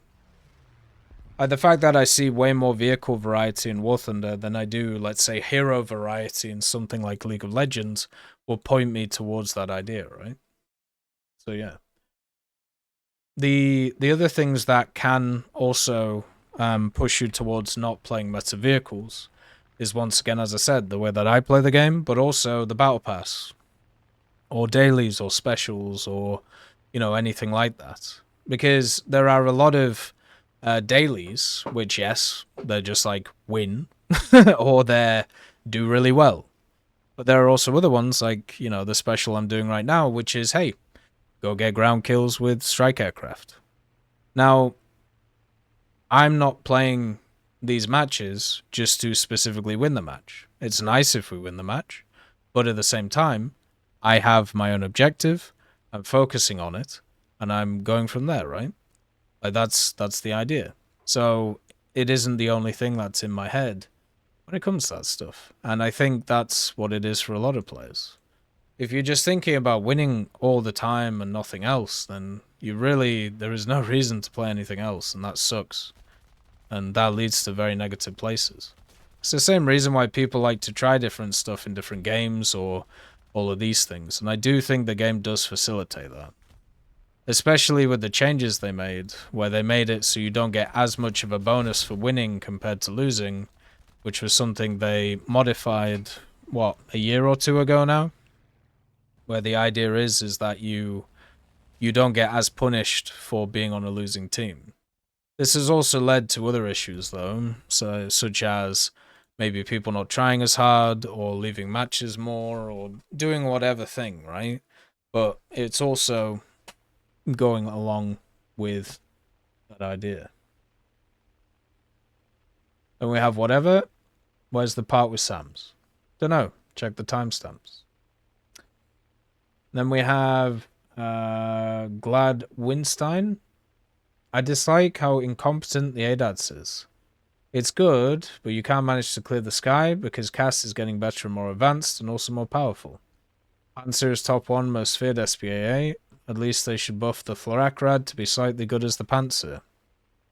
Well, in order to make it slightly as good, you'd have to buff the radar, you would have to somehow unrealistically or unhistorically change the system so it could carry 6 to 12 missiles without a reload, and also give it guns. So I don't think that's going to happen, That's going to be a torrid unfortunate time.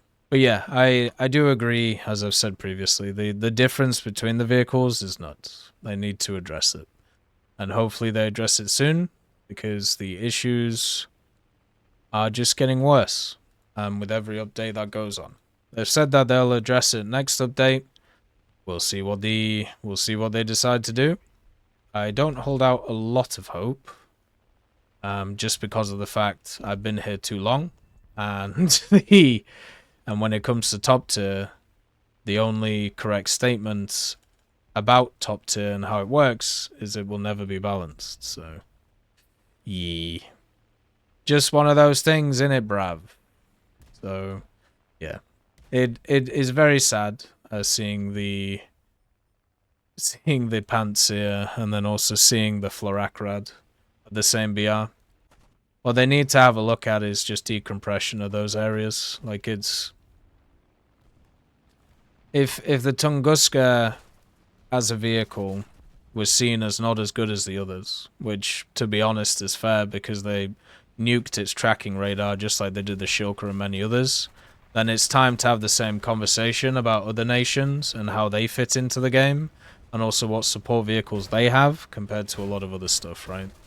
So those are the two things that they need to really have a think about. Just use old logic, which they've used previously, to make different changes in order to change these things going forward.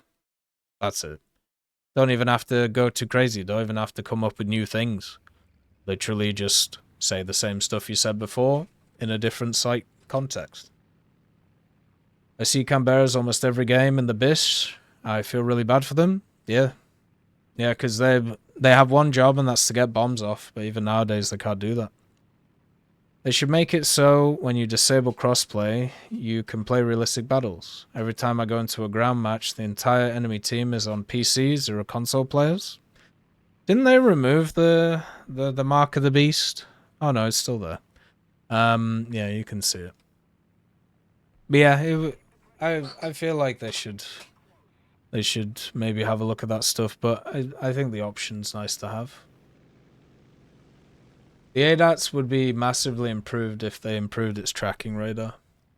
I don't know what they did, but this happened like maybe 6 months to a year ago. But they just decided that like there's a lot of they just decided like a ton of tracking radars weren't allowed to work anymore.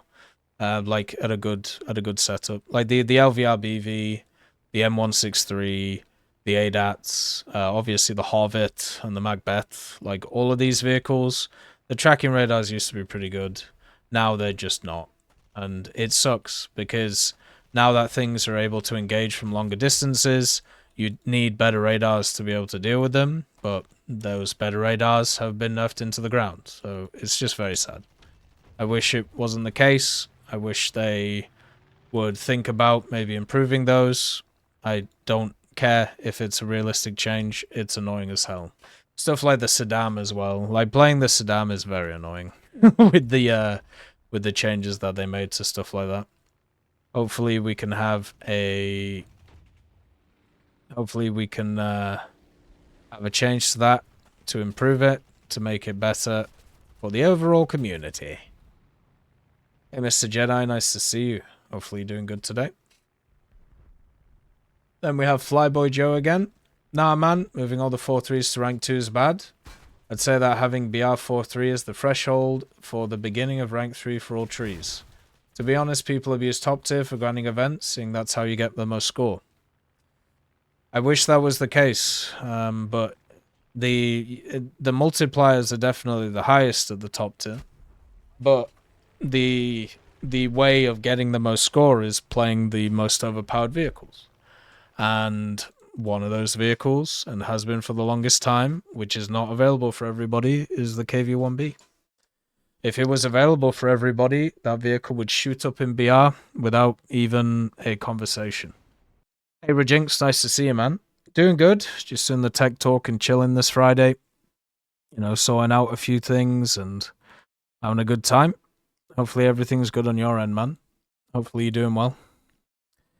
But yeah, we're just doing some specials, tech talking, and having a good time.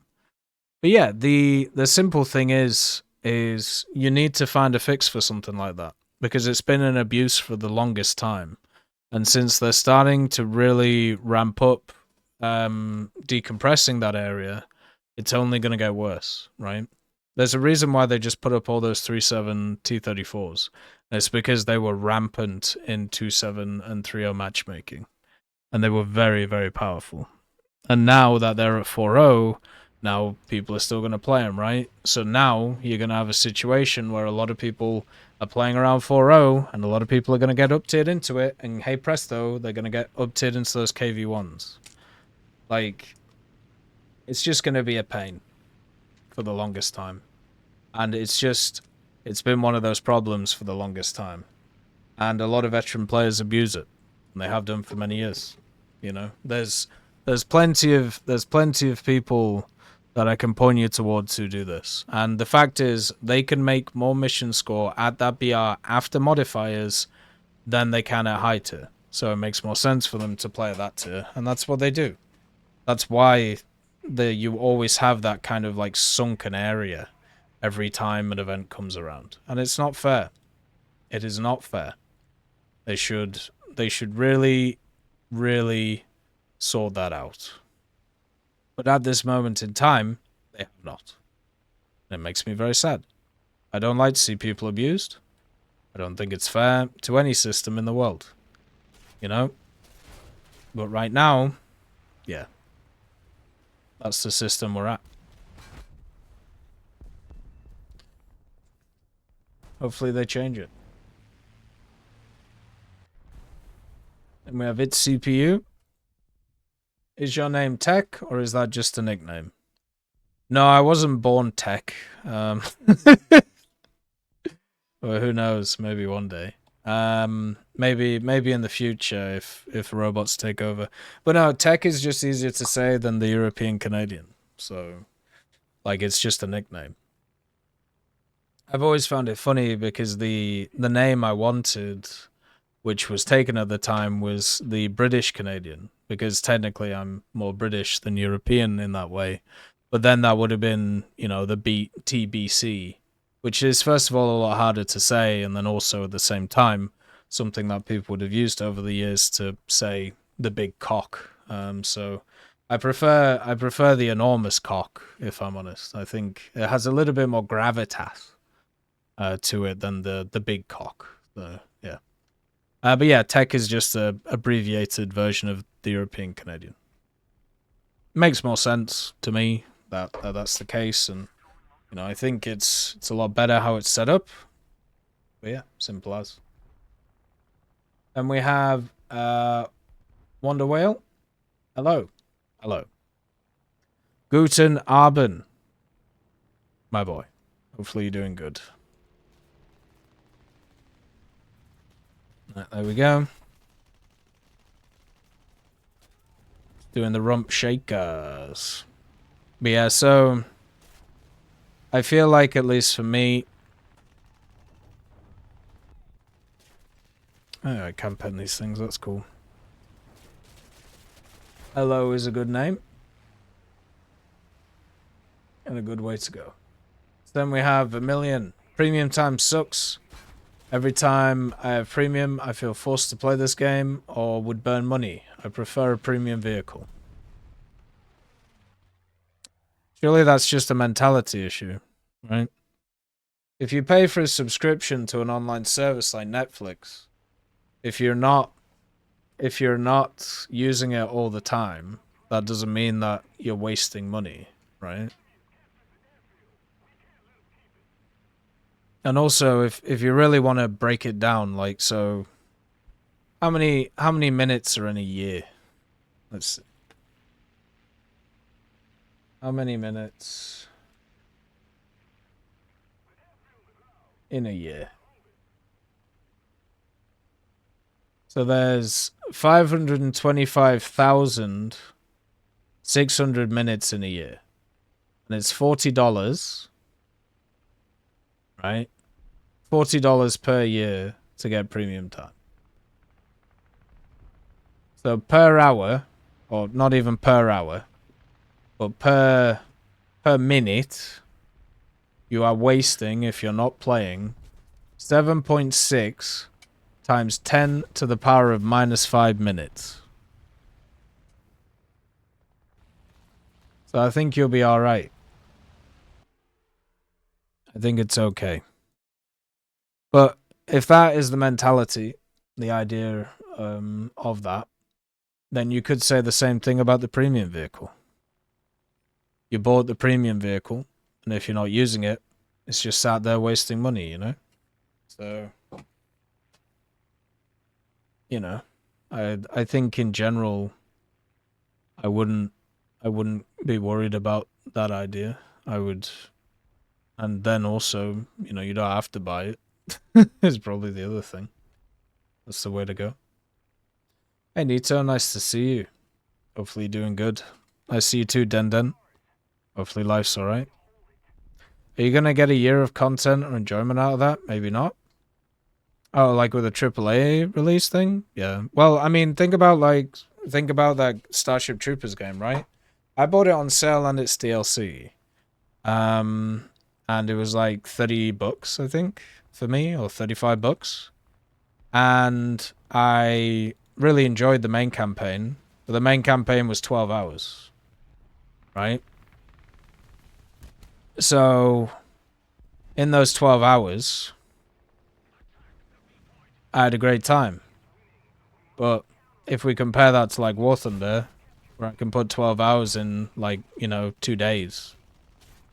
And if you have a look at, like, the cost-benefit thing, it's kind of crazy,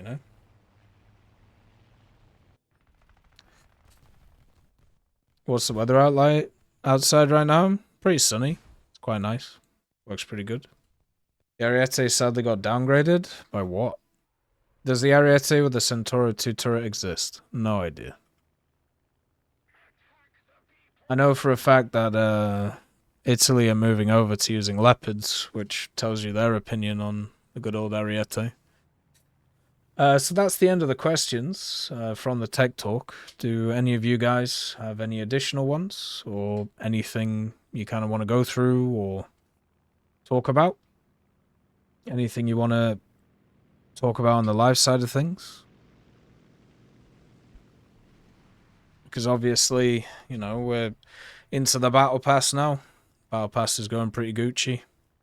We're on the second thing now.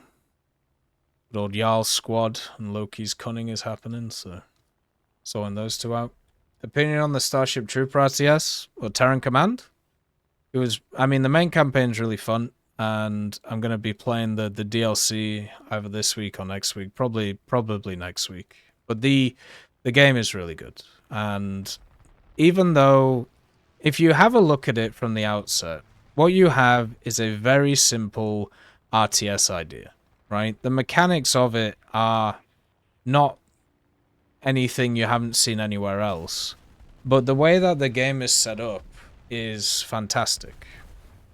So you have access to a lot of different, units to use. And also you have access to a lot of enemies that will turn up too. And the main thing you have to realize with that is it's all about, countering what's coming through, but you not always can counter that thing. So the balance that I feel like it does really well that other RTSs really suck at is usually you have just like different levels of power, right? In RTSs, and it's about trying to get as much efficiency out of one unit as possible to be able to win the battle. Now, there's a few RTSs that changed this idea, where it was a bit easier to destroy stuff with even cheaper units, and then that creates like power imbalances all over the place. But this game, the way that it's balanced is actually through the way that you bring units in. So it isn't through the actual, there is a bit through the matchups itself, but it's actually more about trying to deal with the horde while you are trying to reinforce your part all the time. So it's more about trying to get units to the right areas and slowly progressively pushing forward while managing how many dropships you have and how many units you have which are on the higher end of things.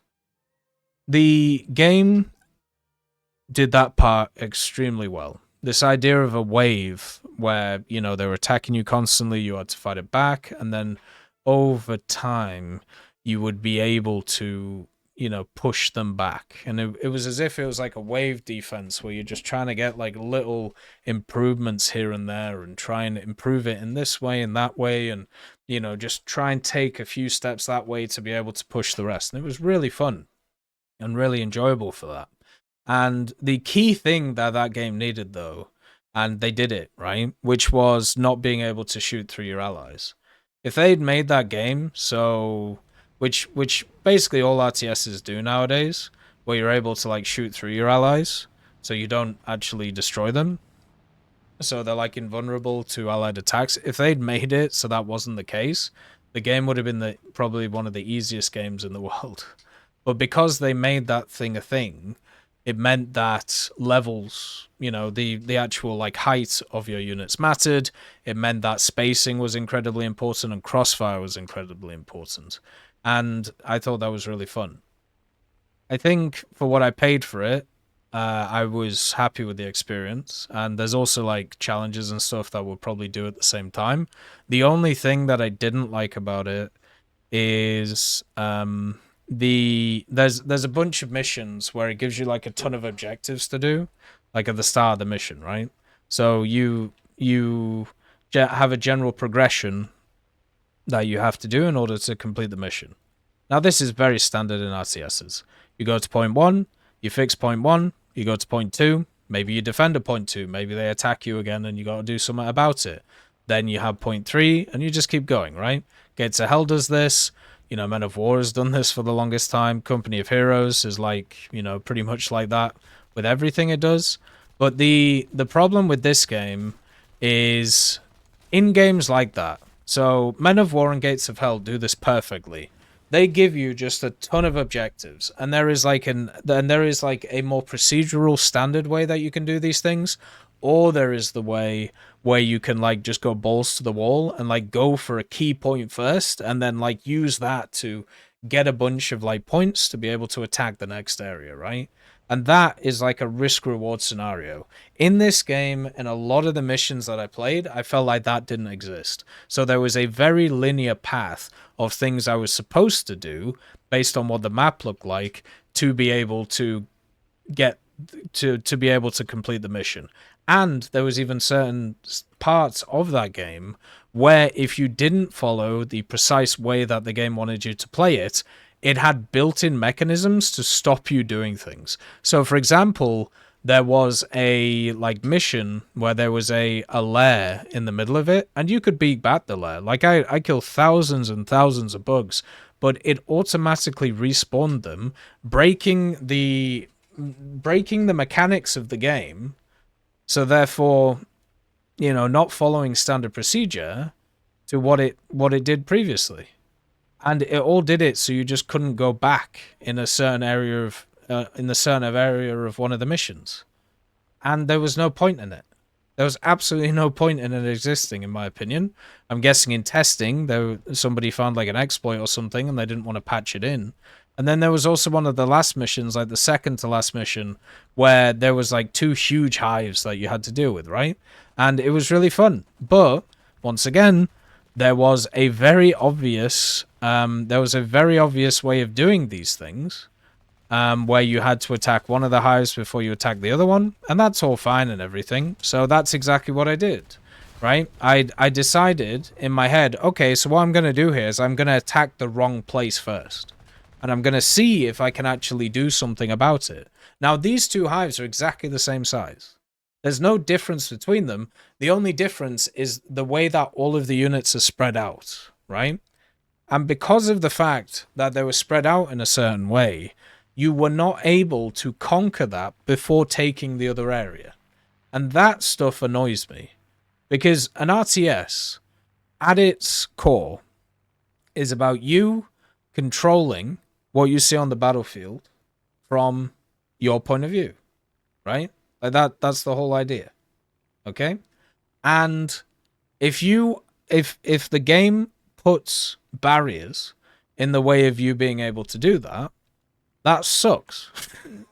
So even though the game was really fun, and I would love to go through it again, and we're gonna go through it with the DLC, I think that was a bit of a problem. The first DLC is this weird like magma DLC, which I'm sure, you know, will be fine. I'm sure they'll add in the standard mechanics that RTSs do, where it's like, hey, so there's lava here, so you can't go here, so you gotta time everything, right? And that'll be fine. But the second DLC is promoting part of the game, which I would say was probably the weaker part, which is the city fighting. The city fighting was arduous and also very tiring. And I get why they're making a DLC around it, because it's one of those which is really tough to do.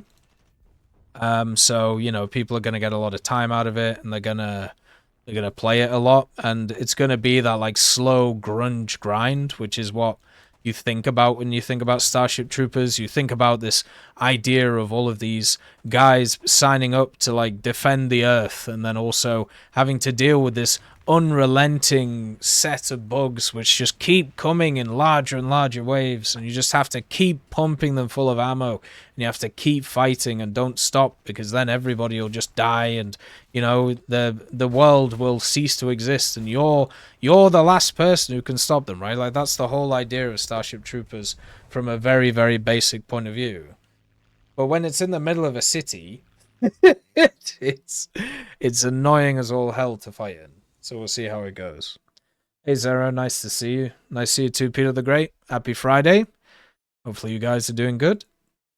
Hopefully everything's alright. Nice to see you too, Vaspera. Ajax is making its running debut at Tankfest this year. How long do you think it'll take before Britain gets it as a good high-tier IFE? Well, my first question is, do you think it would be a good high-tier IFE? Everything that I've looked at would indicate it wouldn't really change too much in the game. How do you guys do on a daily basis? Like, how much time do you spend in gaming in general? How much for yourself, work, family? I work like 36 hours a week, so I work 6 hours a day when it comes to my standard job for 6 days a week. It's the hours are quite flexible for me because I'm not gonna go into my work, but it's a lot flexible than most people, which is good. Obviously I stream like 8 hours a day most of the time. YouTube stuff only takes maybe 1 or 2 hours. Then family time in the evening. I have the day off on Monday to be able to do stuff too. And I work out probably, depending on what day it is, half an hour to an hour a day. So yeah, the rest of it I sleep. I don't sleep that much. So that's how I set everything up. Will we see Herschel W. Williams Woody as a page of history or more boring commies? I really wish they would get away from, random propaganda people or random propaganda people or random people who held a flag. Like right now, in the page of history, we've had 3 people who were involved in raising the flag of the Reichstag. And I get it's Victory Day in May, but presto, there's a lot more stuff that happened instead of just the Reichstag in that time, right? So it would be nice if they had a look at those, you know? To be fair, I see a point in rank 3. It makes sense. For me, it's France at 6-7 with the Corsair for CAS and the AMX 13 and the event EBR. Yeah, that's fair. Like, it's the problem with stuff like the KVs is they moved around a lot of vehicles around them, but didn't just move them. So it was incredibly obvious the reason why they down-tiered a lot of the German vehicles, why they down-tiered a lot of the American vehicles, and also vehicles which are similar to them, the tech trees.